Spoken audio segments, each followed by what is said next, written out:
تمامی مصلیان مسجد، تمامی اہلیان محلہ، کمسین عمر کے چھوٹے بھائیوں، واجب الاحترام بزرگان ملت اسلامیہ، ایسے ہی سوشل میڈیا کے ذریعے سے سماعت کرنے والے تمامی احباب، تمامی مستورات، السلام علیکم ورحمۃ اللہ وبرکاتہ۔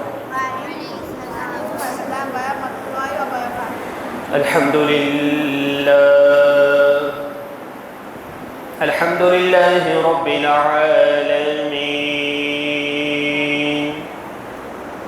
والصلاة والسلام على سيد الأنبياء والمرسلين وعلى آله الطيبين الطاهرين وأصحابه الأكرمين أجمعين وعلى من أحبهم وتبعهم بإحسان إلى يوم الدين، أما بعد فقد قال الله تبارك وتعالى في القرآن المجيد والفرقان الحميد، فأعوذ بالله من الشيطان الرجيم، بسم الله الرحمن الرحيم، قد جاءكم من الله نور وكتاب مبين، صدق الله العظيم، وبلغنا رسوله النبي الأمين المتين الكريم، ونحن على ذلك لمن الشاهدين والشاكرين، والحمد لله رب العالمين۔ عزیزان محترم، سب سے پہلے تو ہمیشہ کی طرح رب قدیر کا کروڑہ شکر و احسان ہے کہ الحمدللہ ثم الحمدللہ اس خالق کائنات نے ہم کو اس ماہ ربیع النور، ماہ ربیع الاول میں اس طرح سے مساجد میں بیٹھنا اور کچھ ذکر خیر کرنے کے اللہ نے ہم کو توفیق عطا فرمائی ہے۔ بے شک یہ رب قدیر کی عطا کردہ عظیم نعمت ہے۔ اللہ کی اس عطا کردہ نعمت پر آئیے ہم سب مل کر شکر بجا لاتے ہیں، سب مل کر بآواز بلند ایک مرتبہ کہہ دیجئے الحمدللہ، ایک اور مرتبہ الحمدللہ۔ اب ثانیاً قابل مبارکباد ہے ہمارے اس گولکنڈہ مسجد کوثر کے ذمہ داران حضرات، کمیٹی ممبر حضرات اور تمامی اہلیان محلہ بھی کہ الحمدللہ ثم الحمدللہ ماہ ربیع النور، ماہ ربیع الاول، آقا علیہ السلام کی تشریف آوری کی مناسبت سے اس طرح سے گزشتہ 5 سال سے 12 روزہ محافل کا انعقاد کر رہے ہیں۔ بے شک اگر بنظر غائر دیکھا جائے یہ بھی اللہ کا فضل ہی ہے۔ آپ اہلیان محلہ پر اللہ کا یہ فضل ہو رہا ہے کہ آقا علیہ السلام کی تشریف آوری کا ذکر کرنے کے اللہ آپ سب کو توفیق عطا فرما رہا ہے۔ اللہ اپنے چنندہ چند محبوبین پر ہی یہ فضل فرماتا ہے، ورنہ جیسے آپ حضرات تو سمجھ ہی چکے ہوں گے، خود اپنے ہی محلے میں جا کر آپ دیکھ لیں گے تو کئی ایسے افراد ہوں گے جو فضولیات لغویات میں محو ہوں گے، لیکن اللہ نے آپ کو ان میں سے ممتاز کیا اور آپ کو مسجد میں بیٹھنے کے لیے اللہ تبارک و تعالیٰ نے آپ کا انتخاب کیا ہے۔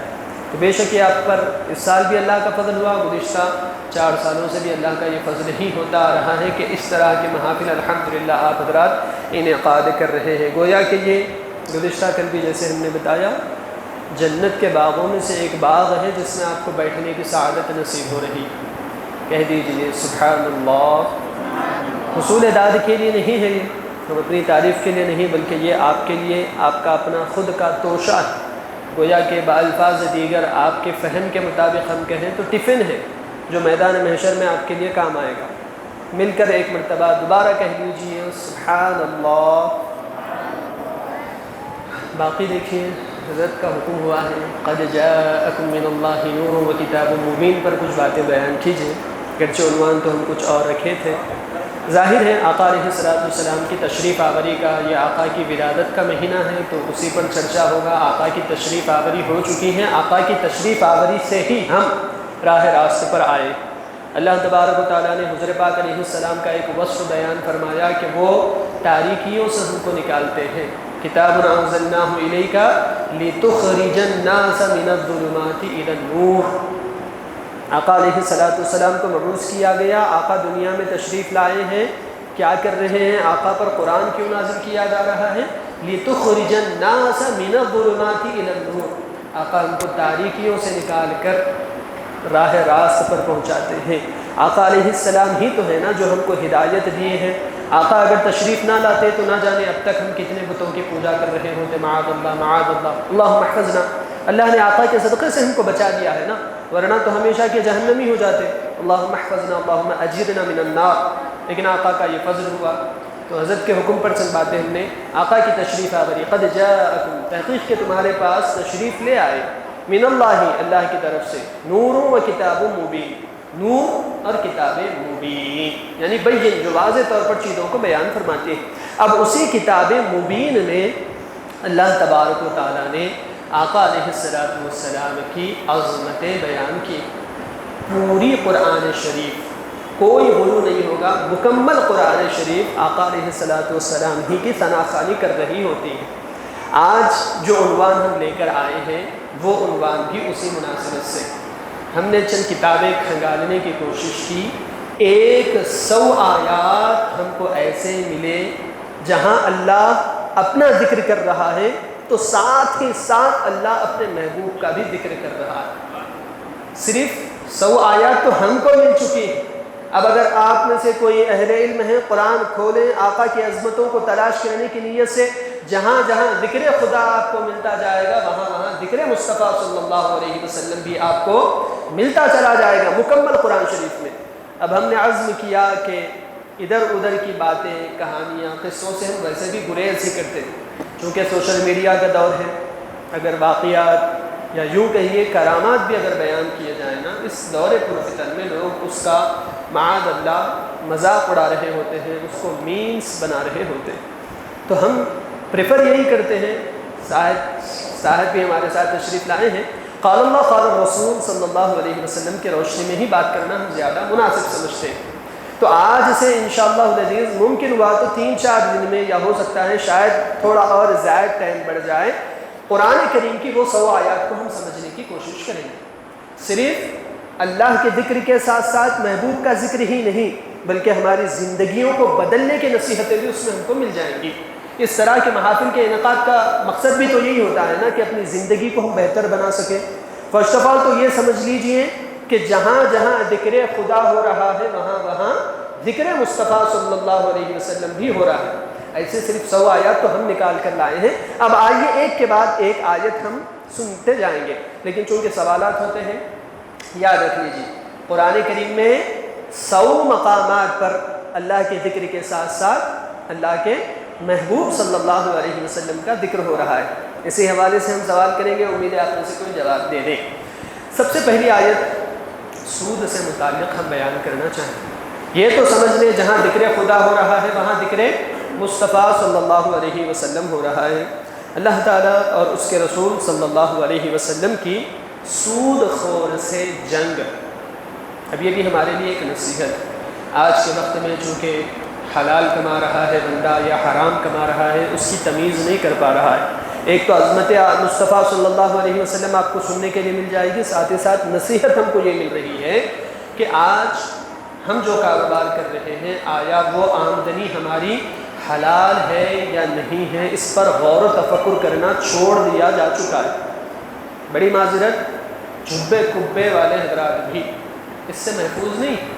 آقا علیہ السلام کے فرامین کا مفہوم ہے قرب قیامت ہر شخص سود خوری کے معاملے میں گرفتار ہو جائے گا، ولو بالفرض کوئی بچ بھی جاتا ہوگا نا تو اس کو اس سود خوری کی گرد و غبار تو کم از کم لگ ہی جائے گی۔ یہ آقا کا فرمان ہے۔ اور آج دیکھیے EMIs ہم جو کر رہے ہیں، گرچہ قسطوں کی بے کا ایک الگ مسئلہ ہے، اس کے جواز پر علماء کا فتویٰ بھی، لیکن اس میں ایک کنڈیشنلی صورت یہ ایڈ کر دی گئی ہے کہ ولو بالفرض اگر آپ کا چیک باؤنس ہوتا ہے آپ کو ایکسٹرا اماؤنٹ پے کرنا پڑے گا، سیدھے سیدھے سود کا مسئلہ ہے، اور یہ شرط ہے کہ اگر آپ کا چیک باؤنس ہوتا ہے، آپ کے بینک میں اگر اماؤنٹ نہیں رہتا ہے جو بھی فکس ہوئی ہے ڈیٹ، ظاہر ہے آپ کے چیک باؤنس ہونے کی وجہ سے ایکسٹرا چارجز جو آپ کو لگ رہے ہیں، پینلٹی چارجز، ایکسٹرا اماؤنٹ دینے کی وجہ سے وہ سود خوری کے ہی مسئلے میں آتا ہے۔ ولو بالفرض اگر بالکل لیا طور پر کوئی پروفٹ سود کا حاصل نہیں بھی کر رہا ہوگا، کم از کم گرد و غبار تو اس کو لگ ہی رہی ہے۔ خیر ایک آف ٹاپک بات ہو جائے گی، وہ لمبی گفتگو چلی جائے گی فقہی مسائل میں۔ سمجھانا کیا چاہ رہے ہیں، کیا کوئی اللہ تعالیٰ سے بھی جنگ کر سکتا ہے معاذ اللہ؟ ممکن ہی نہیں ہے۔ تو آقا علیہ السلام کے فرامین کو اگر کوئی نہیں مانے گا تو وہ آقا سے جنگ، اور جو آقا سے جنگ کر رہا ہے گویا کہ وہ اللہ تعالیٰ سے جنگ کر رہا ہے۔ اب دیکھیں اللہ کیا ارشاد فرما رہا ہے۔ اعوذ باللہ من الشیطان الرجیم، بسم اللہ الرحمن الرحیم، فَإِن لَمْ تَفْعَلُوا فَأْذَنُوا بِحَرْبٍ مِّنَ اللَّهِ وَرَسُولِهِ۔ اللہ تعالیٰ نے سود چھوڑنے کا حکم دیا، سودی کاروبار مت کریے۔ اللہ نے واضح ہم کو فرما دیا کہ یہ حرام ہے۔ الحلال بین والحرام بین، حلال بھی واضح ہے شریعت میں، حرام بھی واضح ہے۔ اور اللہ نے وَأَحَلَّ اللَّهُ الْبَيْعَ وَحَرَّمَ الرِّبَا، بیع کو حلال فرمایا، کاروبار کو، ربا کو، سود کو اللہ نے حرام قرار دیا۔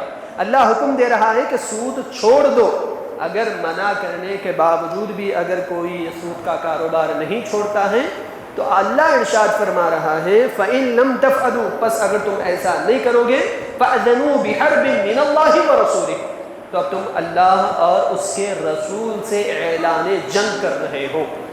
ایک تو نصیحت مل گئی کہ گویا کہ جو سودی کاروبار کرتے ہیں، جو مال میں حلال کما رہے ہیں یا حرام کما رہے ہیں، اس پر غور و تفکر نہیں کر رہے ہیں، اپنی آمدنی یا اپنے ان نونہالوں کو کون سی غذائیں کھلا رہے ہیں، اگر اس پر آپ کی فکر نہیں ہے گویا کہ آپ اعلان جنگ کر رہے ہو۔ اگر سودی کاروبار کرتے ہیں، حرام طریقے سے کماتے ہیں، حرام لقمے اپنی اولادوں کو کھلاتے ہیں، حکم خدا بند قدوس ہے یا ایھا الذین آمنوا قوا انفسکم واہلیکم نارا، اے ایمان والوں سے خطاب ہے، فرسٹ آف آل سب سے پہلے اپنی ذات کو جہنم کی آگ سے بچاؤ، اور وَأَهْلِيكُمْ نَارًا، اپنے اہل و عیال کو بھی آگ سے بچاؤ۔ آج عمومی طور پر ہم یہ کہتے ہیں کہ ماں باپ پرورش کر رہے ہیں، تربیت نہیں ہو رہی، گھروں میں تربیت کا فقدان ہے۔ آج یہ کم سین عمر کے چھوٹے بچے جن کو آقا کی محبت کے بارے میں پتہ ہونا چاہیے تھا، صحابہ کے حکایات جن کو معلوم ہونے چاہیے تھے، ان بچوں کو فلمیں، ڈراموں سے فرصت نہیں مل رہی۔ بے حیائی، فحاشیت، عریانیت، برہنگی عام ہو چکی ہے، حتیٰ کہ روزانہ نہ جانے یہ کم سن عمر کے چھوٹے بچے کتنے کفریہ اعمال میں گرفتار ہوں گے، نہ ان کو پتہ ہے نہ ان کے والدین کو پتہ ہے۔ یاد رکھ لیں کلکم راع وکلکم مسئول عن رعیتہ، فرمایا گیا، آقا فرماتے ہر ایک تم میں سے جو سرپرست ہے ان سے سوال کیا جائے گا ان کے ماتحتین کے متعلق۔ اب یہاں مسجد ہے، خطیب صاحب ہیں، علامہ فہامہ بننے کی کوشش کر رہے ہوں گے، خطبہ سے سوال کیا جائے گا کہ تمہارے معاشرے میں سود خوری عام ہو رہی تھی، بدکاری، زنا عام ہو رہی تھی، خواتین اپنی عصمتوں کو پامال کر رہے تھے، تم کیا کر رہے تھے؟ صرف اپنی شیخیاں بگاڑنے میں لگے ہوئے تھے یا قوم کی اصلاح کے لیے کچھ اقدامات اٹھا رہے تھے؟ خطبہ سے پوچھا جائے گا، والدین سے پوچھا جائے گا، تمہاری اولادیں نہ جانے کیسی کیسی کفریہ کلمات کی موویز، گانے، فلمیں، ڈرامے دیکھ رہے تھے، تم کیا کر رہے تھے؟ ان کی اصلاح کے لیے کوشش کیے یا نہیں کیے؟ اگر نہیں کیے تو وہ تو اپنے عذاب میں مبتلا ہوں گے ہی ہوں گے، الا یہ کہ اللہ فضل فرما دے تو وہ اس کا رحم، وہ اس کا فضل۔ لیکن اگر ایسا نہیں ہوگا تو یہ بھی یاد رکھیں ان بطش ربک لشدید، اللہ سخت گرفت فرمانے والا ہے۔ تو اللہ تعالیٰ پوچھے گا ماتحتین سے متعلق، ماں باپ سے اولاد کے بارے میں پوچھا جائے گا، استاد سے طلباء کے دوران بارے میں پوچھا جائے گا، ائمہ خطبہ حضرات سے محلے کے بارے میں پوچھا جائے گا، حاکم سے اس کی رعایا کے بارے میں پوچھا جائے گا۔ اس کے لیے ہم کیا تیاری کر رہے ہیں؟ الحمدللہ ہم کو اس طرح سے محافل میلاد مصطفیٰ صلی اللہ علیہ وسلم کے انعقاد کرنے کا اللہ نے ہم کو فضل بخشا۔ ہم کیا کیے؟ صرف سماعتوں تک باتوں کو محدود رکھے، کانوں کو لذت پہنچا کر محافل سے نکل گئے۔ کیا اس بارے میں ہم کو نہیں پوچھا جائے گا تم کو الحمدللہ مسجد میں بیٹھ کر ذکر مصطفیٰ صلی اللہ علیہ وسلم سن کر اپنے قلوب کی، اپنے اعمال کی اصلاح کرنے کا موقع فراہم کیا گیا تھا، اپنے وقت کو کہاں ضائع کر رہے تھے؟ کیا آقا علیہ السلام کی امت میں آنے کا تم نے یہ فریضہ ادا کیا ہے؟ برابر پوچھا جائے گا۔ یاد رکھیں آقا کا واضح فرمان ہے، نعمتان مغبون فیہما کثیر الصحہ والفراغ۔ دو نعمتیں ایسی ہیں جس کی عموماً انسان ناقدری کرتا ہے، ہر انسان ہی ناقدری کرتا ہے۔ الصحہ، صحت، اللہ تعالیٰ نے ہم کو صحت عطا کی ہے، بالخصوص نوجوان طبقے سے خطاب ہے یہاں پر بھی، اور اگر سوشل میڈیا پر سن رہے ہوں تو ان سے بھی۔ اللہ نے الحمدللہ ہمارے جسم و جسمانیت کو سلامت رکھا ہے، گھٹنے ہمارے جواب نہیں دیے گئے ہیں، ہم سعی کر سکتے ہیں، کوشش کر سکتے ہیں، محنت کر سکتے ہیں۔ تم کو جوانی دی گئی تھی، تم کو صحت دی گئی تھی، کیا تم نے اس کی کما حق قدر کی یا نہیں کی؟ اگر کیے ہیں فبیہا، ویل ڈن، بہت اچھی بات۔ نہیں کیے، اپنے جوانی کا جہاں استعمال کرنا چاہیے تھا وہاں نہیں کیے، سوال پوچھا جائے گا۔ پھر سیکنڈلی والفراغ، اللہ نے ایک اور نعمت ہم کو فراغت، فرصت، فری ٹائم، فری ول عطا کیا۔ ہمارے اس فارغ اوقات کو ہم کہاں ضائع کرتے رہے؟ کیا کر رہے تھے؟ صرف دنیاوی مصروفیات میں میری آل و اولاد بہتر زندگی گزار لیں، میرا فیوچر سیکیور ہو جائے، میرا کریئر بہتر ہو جائے، اسی مست و مگن میں لگے تھے، یا پھر اپنے وقت کا صحیح معنوں میں صحیح استعمال بھی کر رہے تھے؟ اب سوال کریں اپنے اپنے قلب پر۔ خطیب صاحب نے تو کہہ دیا کہ وقت کا صحیح استعمال کرنا ہے، کیسے ہوگا؟ سب سے پہلی چیز فرائض تو ہیں ہی ہیں، اس پر تو ہم بات بھی نہیں کرتے کہ فرائض پر کیا بولا جائے، نمازوں کو ہی چھوڑ دیں تو پھر کیا کہیں؟ کم از کم قرآن سے وابستہ رہے۔ اس طرح کے محافل میلاد مصطفیٰ صلی اللہ علیہ وسلم سے ہم کو یہ درس ملتا ہے، قرآن اپنی زندگیوں میں نافذ کرنے کی کوشش کریں۔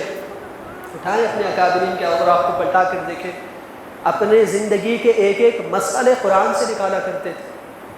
غلو نہیں ہوگا اگر ہم یہ جملہ کہہ دیں، آقا علیہ السلام کا فرمان ہے قرآن کریم میں جو کچھ ہو گیا سب کچھ موجود ہے۔ یہ بھی یاد رکھنا، قرآن میں کیا کیا چیزیں موجود ہیں؟ جو کچھ ہو گیا وہ بھی موجود ہے، جو ہونے والا ہے ایٹ پریزنٹ اب جو ہو رہا ہے وہ بھی موجود ہے، حتیٰ کہ ان فیوچر مستقبل میں جا کر جو ہوگا وہ بھی قرآن کریم میں موجود ہے۔ اب اس کی تشریح کرتے ہوئے ایک لفظ ہم یہ کہنا چاہیں گے، آپ کے اٹھائے جانے والے ایک ایک قدم کے کیا نتائج مرتب ہو سکتے ہیں، ان فیوچر جا کر آپ یہ جو قدم اٹھا رہے ہیں اس کا رزلٹ کیا آئے گا وہ بھی قرآن میں موجود ہے۔ بشرط یہ ہے کہ قرآن کو سمجھا جائے، ضرورت اس بات کی ہے، وقت تقاضا اس چیز کا کر رہا ہے کہ قرآن کو کھول کر پڑھنے کی کوشش تو کریں۔ تو پہلی چیز، ایک عظمت مصطفیٰ صلی اللہ علیہ وسلم یہ سمجھ لیں کہ جو اللہ کے رسول صلی اللہ علیہ وسلم سے جنگ کر رہا ہے گویا کہ وہ خود اللہ تعالیٰ سے اعلان جنگ کر رہا ہے۔ اب سوال یہ اچھی طرح سے ذہن میں رکھیں، اللہ سے اعلان جنگ کون کر رہا ہے؟ جو سود خوری کے معاملے میں گرفتار ہے، جو سود کھاتا ہے وہ اللہ سے اعلان جنگ کر رہا ہے۔ ممکن ہوا تو یہ سوال کریں گے ہم، یہ تھی پہلی آیت، ایسے 100 آیات سے زائد ہیں جہاں جہاں اللہ کا ذکر ہوا وہاں وہاں ذکر مصطفیٰ صلی اللہ علیہ وسلم ہوا۔ اب دیکھیں دوسری آیت، اللہ تبارک و تعالیٰ کی رحمت حاصل کرنا کون نہیں چاہتا ہے؟ ہر بندہ مومن کی یہ خواہش ہوتی ہی ہے نا کہ اللہ کی رحمت حاصل کرے، اور یہ بھی یاد رکھیں کہ اگر ایک مرتبہ اللہ تبارک و تعالیٰ کسی پر اپنی نظر رحمت فرما دے اس کو اللہ جہنم میں نہیں ڈالتا۔ اللہ سے اس کی رحمت طلب کیا کیجیے، اللہ سے اس کی نگاہ رحمت طلب کریں کہ مالک ہم پر اپنے فضل کا کرم کا معاملہ فرما دے۔ اگر وہ ہم پر رحم کا کرم کا معاملہ فرما دے گا ہم جیسے گنہگاروں سیاہکاروں خطاکاروں بھی بے حساب جنت میں چلے جائیں گے۔ لیکن اگر اللہ عدل کرنے پر آ جائے، اللہ اگر انصاف کا معاملہ کرے، ان بطش ربک لشدید، اس کی گرفت تو انتہائی سخت ہے۔ ممکن ہے کہ دنیاوی معاملات میں ہم کسی کو جھانسا دے کر آسانی سے نکل جائیں، چرب زبانی کا استعمال کرتے ہیں، میدان محشر میں کیا کریں گے؟ اليوم نختم على افواههم وتكلمنا ايديهم وتشهد ارجلهم، اللہ اکبر اللہ اکبر۔ وہ وقت تو ایسا وقت ہوگا کہ ہمارے ہاتھ خود ہمارے خلاف گواہی دے رہے ہوں گے، وہاں کیا کریں گے؟ وہاں کس زبان کا استعمال کریں گے؟ وہاں کس عیاری مکاری کا استعمال کر سکیں گے؟ نہیں کر سکتے۔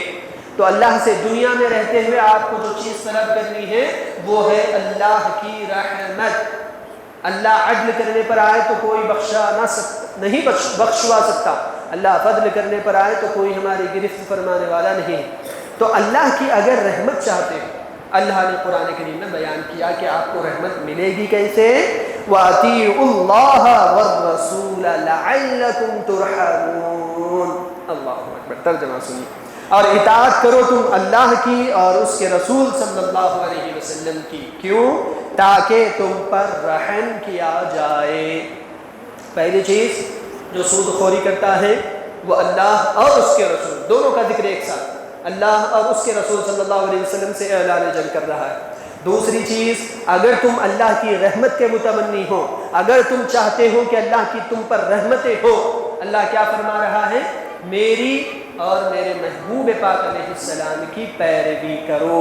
اگر تم ایسا کرو گے وَأَطِيعُوا اللَّهَ وَالرَّسُولَ لَعَلَّكُمْ تُرْحَمُونَ، تو تم پر رحم کیا جائے گا۔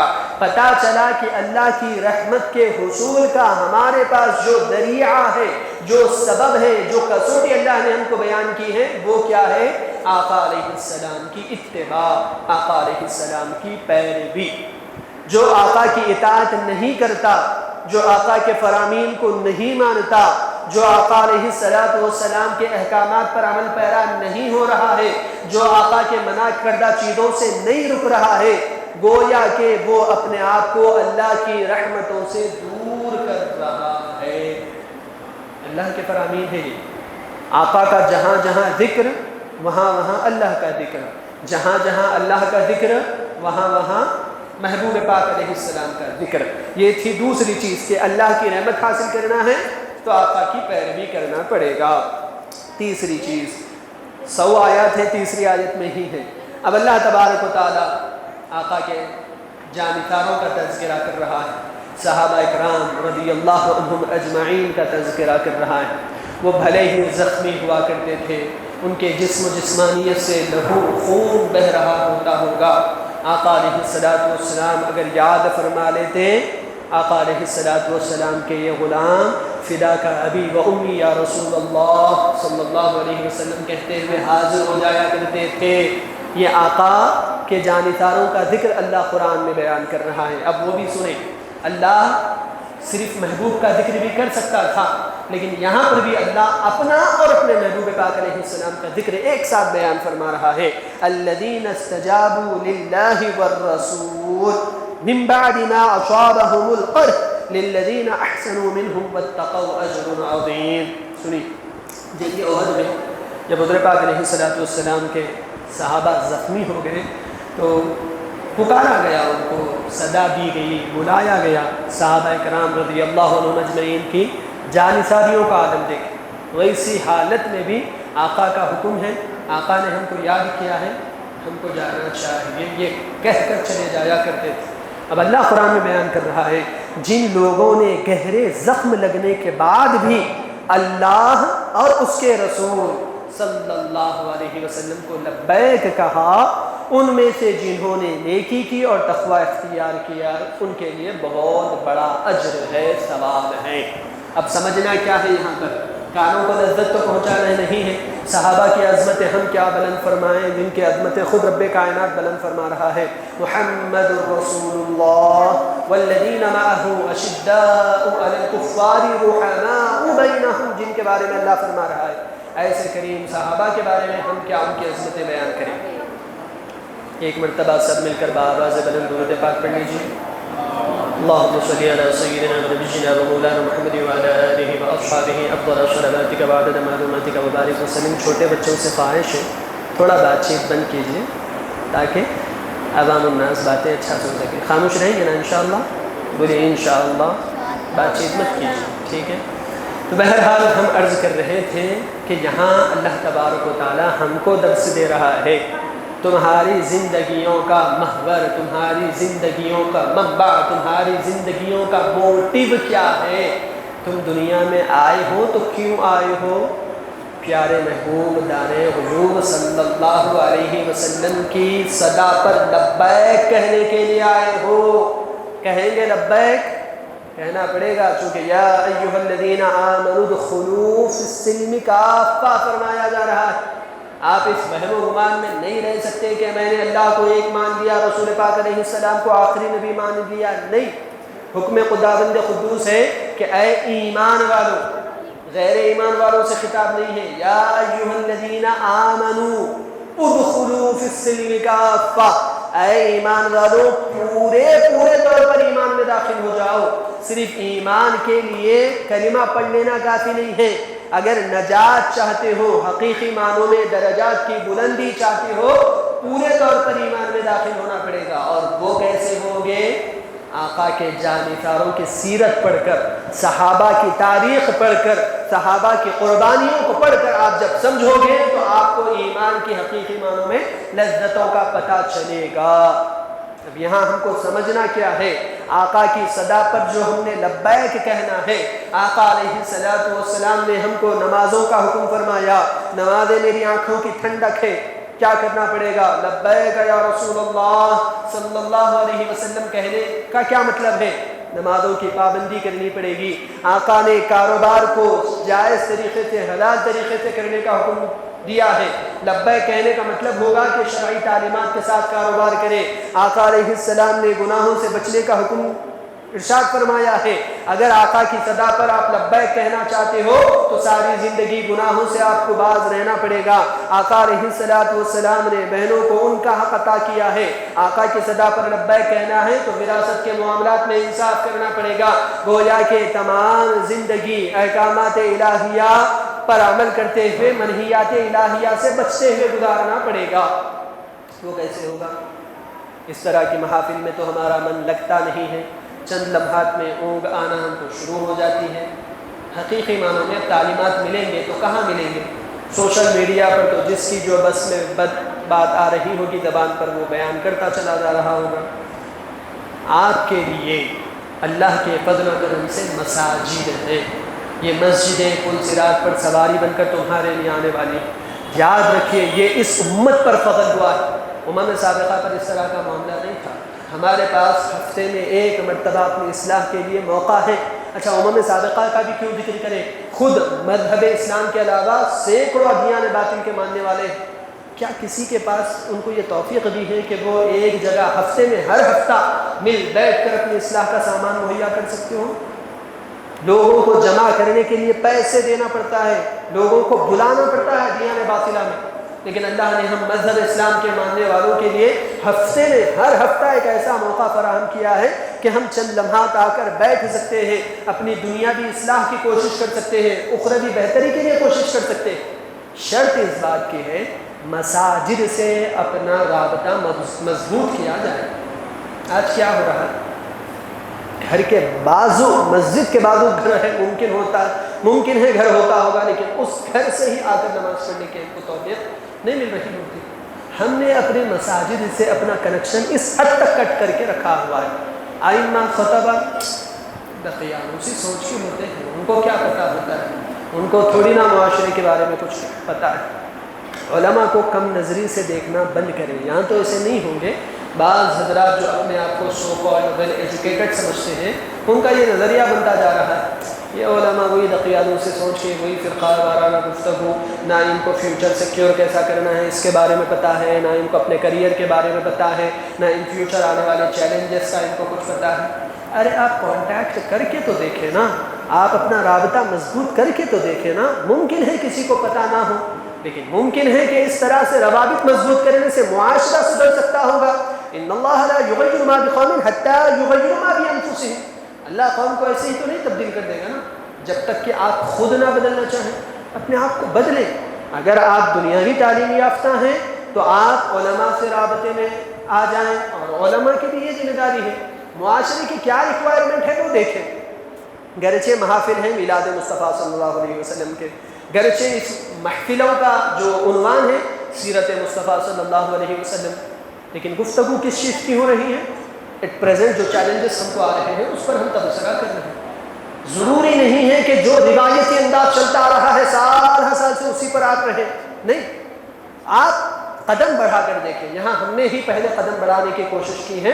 جو ریکوائرمنٹ ہے معاشرے کے، جو تقاضے ہیں، جو نوجوان طبقہ خصوصاً چاہتا ہے علماء سے سننے کے لیے، وہ بیان کرنا چاہیے. اور نوجوان کو بھی چاہیے کہ علماء سے رابطہ مضبوط کرے، سیکھے تو صحیح، کچھ بتائے تو صحیح.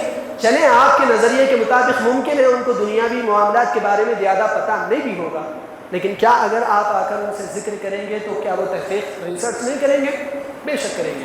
تو یہ قرآن کے جو ہم کو آیات بیان کیے جا رہے ہیں، یہ قرآن اپنی زندگیوں کو بھی بہتر بناتا ہے، اپنی آخرت کو بھی بہتر بناتا ہے. صرف 3 آیات آج ہم نے ذکر کرنے کی کوشش کی جس میں اتنی باتیں نکل کر آ چکی. کوشش کیجئے کہ آپ بھی، یہ تو 12 روزہ محافل ہیں، یہ اختتام پذیر ہو ہی جائیں گے آج نہ صحیح کل چند دنوں میں، لیکن آپ اپنے ذہن میں، اپنے دل میں یہ عہد کریں یہ محافل ختم بھلے ہی ہو جائیں، روزانہ کی بنیاد پر کم از کم میں 1 آیت ہی صحیح. خود پڑھنا نہیں جانتے، آج کا ایسا مسئلہ تو نہیں ہے 1000 کلومیٹر آپ کو جا کر سفر کرنا پڑے گا، وہاں استاد ملیں گے، وہاں جا کر جانوے ترمز ہوگا. گھر بیٹھے چھوٹے سے فون میں آپ کو ساری چیزیں مل جائیں. چلے ایک اور جھگڑا بھی ختم. ممکن ہے آپ کے مکتب فکر کے عقائد و نظریات الگ ہوں گے، کیا آپ کو اپنے مکتب فکر کے عقائد و نظریات کے ماننے والوں کے ویڈیوز نہیں ملیں گے؟ اگر آپ کا دل یہ گوارا نہیں بھی کر رہا ہو ولو بالفرض کہ ہم اس نظریات کے ماننے والوں کی ویڈیو کیوں دیکھیں، اپنے مکتب فکر والوں کی ویڈیوز کو دیکھیں کم از کم، وہ بھی گوارا نہیں. آج بتانے کا مقصد یہ معاذ اللہ صلح کلیت پھیلانا نہیں ہے. الحمدللہ ثم الحمدللہ اہل السنت والجماعہ بڑے فخر سے ہم کہتے ہیں، اپنے آپ کو حنفی بھی کہتے ہیں، ہم اولیاء اکرام کے بھی ماننے والے ہیں، وسیلے کے بھی ماننے والے ہیں، پیران پیر علیہ الرحمۃ والرضوان کے سب ماننے والے حضرات ہیں. بڑی معذرت ایسا ہمارا انداز تقدم نہیں ہے، لیکن آج چاہتے ہیں ذرا اپنا دست اقدس اٹھائے تو صحیح. کون کون حضرت پیران پیر عبد القادر جیلانی علیہ الرحمہ کو مانتا ہے؟ اللہ کے بہت بڑے برگزیدہ ولی ہیں، وہ سب مانتے ہیں الحمدللہ. اٹھائیں آپ رحمۃ اللہ علیہ کی فیوز یزدانی الفتح الربانی کا ترجمہ ہے. کیا فرماتے ہیں؟ احترموا کتاب اللہ وتأدبوا معه هو الوصلة بينكم وبين الله عز وجل. اے وہ لوگوں جو میرے نام لیوا ہیں، جو پیران پیر کی شفاعت پر امیدیں آپ ہم وابستہ کر رکھے ہیں کہ ہم کو پیران پیر بخشوا لیں گے، وہی پیران پیر سیدنا عبد القادر جیلانی غوث العالم دستگیر علیہ الرحمہ فرما رہے ہیں. کیا فرما رہے ہیں؟ احترموا کتاب اللہ، کتاب اللہ کا احترام کرو، اس کو تھام لو، قرآن کریم کو. کیوں؟ هو الوصلة بينكم وبين الله عز وجل، وہ ایک واحد وسیلہ ہے، وہ ایک ایسا ذریعہ ہے جو اللہ اور تمہارے درمیان ہے. اگر تم اللہ کا قرب حاصل کرنا چاہتے ہو تو جب تک قرآن سے نہیں جڑو گے اللہ کا قرب حاصل نہیں ہو سکتا. اب بتائیں میدان محشر میں پیران پیر ہی اگر ہم سے یہ سوال کرنے کہ ہم نے تو تم کو واضح فرمایا تھا واعتصموا بحبل اللہ جميعا ولا تفرقوا، اللہ کی رسی کو مضبوطی سے تھام لو، کیا کر رہے تھے؟ کیا صرف میری شفاعت پر امیدیں وابستہ کر کے رکھے تھے؟ اپنی ذمہ داریوں کو پچھے پشت ڈال دیے تھے؟ قرآن کو سمجھنا، اس کے احکامات پر عمل پیرا ہو کر اس کے منہیات سے بچ کر اس کو امت مسلمہ تک پہنچا کر اس کو نافذ کرنے کی ذمہ داری کس کی تھی؟ کیا تم کو جو ہی خیر امت بنا دیا گیا تھا؟ افحسبتم انما خلقناکم عبثا، کیا تم یہ گمان کر رہے ہو کہ تم کو ایسے ہی عبث بیکار پیدا کر دیا گیا؟ ایک ایک سانس کا سوال ہونے والا ہے.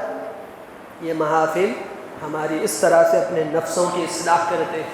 خدا را اپنے مستقبل کے کچھ عزائم مقرر کرے، بے مقصد زندگی نہ گزارے. اس طرح کے محافل کے بعد قرآن سے اپنے رشتے کو مضبوط کریں گے نا انشاءاللہ.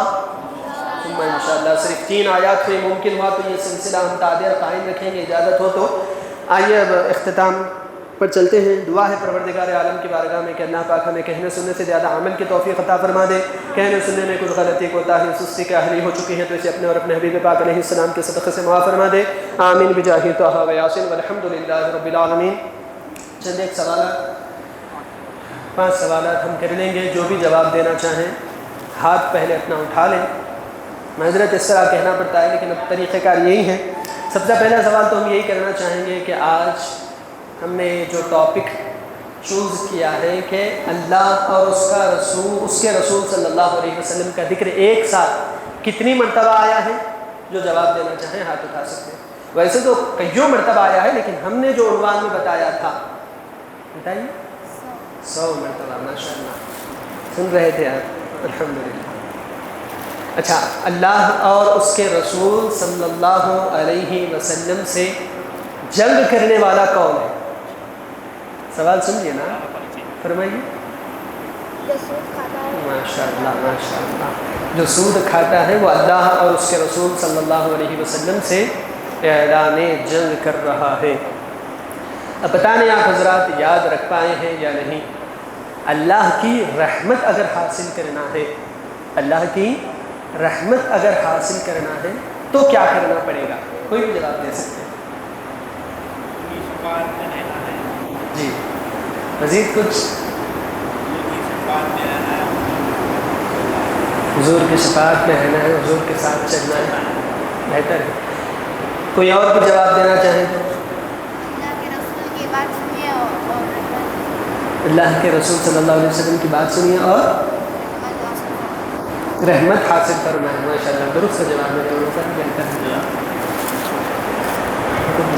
ٹھیک ہے، 5 سوال اور 2 ہیں۔ اللہ تعالیٰ نے حکم دیا ہے کس کو جہنم کی آگ سے بچانا ہے؟ کوئی بتا سکتے ہیں تو بتائیں، جہنم کی آگ سے کس کو بچانے کا حکم اللہ نے ہم کو دیا؟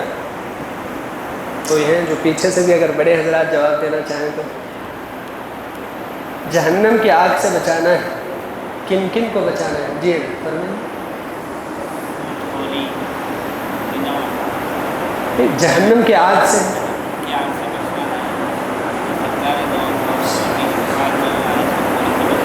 بہتر ہے، گرچہ سوال یہ بھی ہے کہ اللہ کا واضح حکم ہے، یا ایھا الذین آمنوا قوا انفسکم واہلیکم نارا، اپنے آپ کو اور اپنے گھر والوں کو جہنم کی آگ سے بچاؤ۔ کس کو جہنم کی آگ سے بچانا ہے؟ اپنے آپ کو اور اپنے گھر والوں کو جہنم کی آگ سے بچانا ضروری ہے۔ ایک آخری سوال ممکن ہے رہ چکا ہے، وہ کون مقدس نفوس قدسیاں ہیں جو زخمی ہو کر بھی آقا کی صدا پر لبیک کہے تھے؟ ان کو کیا کہتے ہیں ہم، جو آقا کے بلانے پر آ چکے تھے؟ فرمائیے۔ صحابہ کرام رضی اللہ عنہم اجمعین، درست جواب ہے۔ جنگ احد کے موقع پر معاملہ یہ ہوا تھا کہ حضور پاک علیہ السلام نے صدا دی تھی تو تمام صحابہ نے لبیک فرمایا تھا، حالانکہ وہ زخمی تھے۔ اکتفی بہذا اليوم، سبحان اللہ وبحمدہ، سبحانک اللہم وبحمدک، اشہد ان لا الہ